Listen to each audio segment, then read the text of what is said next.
So how can we change that in places like the U.S., like where we have the chance and the possibility of changing it? Yeah, well, that's the $64,000 question, I guess. I mean, look, in some sense, this is the result of a good thing. The good thing is that the academic world is far more open today than it was, say, 50 years ago, Right. to people from all over the world and people from various backgrounds and so forth. That, of course, means the degree of competition is 10 times as great. So, I mean, I think the only practical solution that I've ever been able to really suggest to someone who asks me what to do in this kind of situation is think seriously about not. I mean, assuming you're interested, you're vitally interested in physics, say, you want to do physics as part of your career, but you don't want to be under this continual pressure. So one possible partial solution, at least, is to look for a job in a liberal arts college or small community college where your main job, what you're being paid for, is teaching. This was how I interpreted my job at Sussex, basically, that I was paid to teach.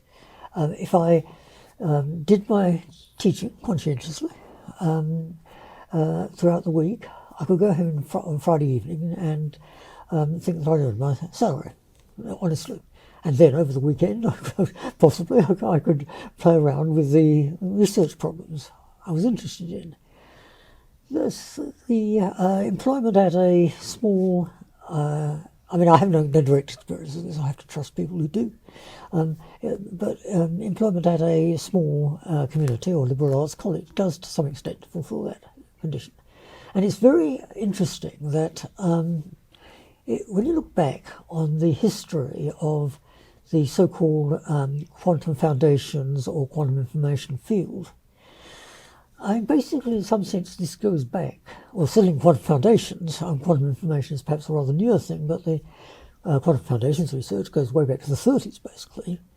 There was a long period, I would say, I don't know, probably from about 1935 through maybe 1985, something like that, in which quantum foundations simply was not a respectable subject in any major research university in North America. In Europe, to some extent, it was still respectable to do it, but not in North America. But there were people who kept the subject alive, and they were almost without exception. These were people who had deliberately made the choice to spend their careers in some kind of community college or liberal arts college. I mean, I could name half a dozen names of people who did this and are now well-known names in the field. Right? Mind you, of course, there are obviously constraints on that. It's easier to do it if you're a theorist, but there are also experimentalists who manage to do that. And, it's getting less easy because even the liberal arts colleges these days tend to want you to publish in high-impact journals and so on and so forth. But at least the pressure is not the same as it would be in a place like, well, frankly, here.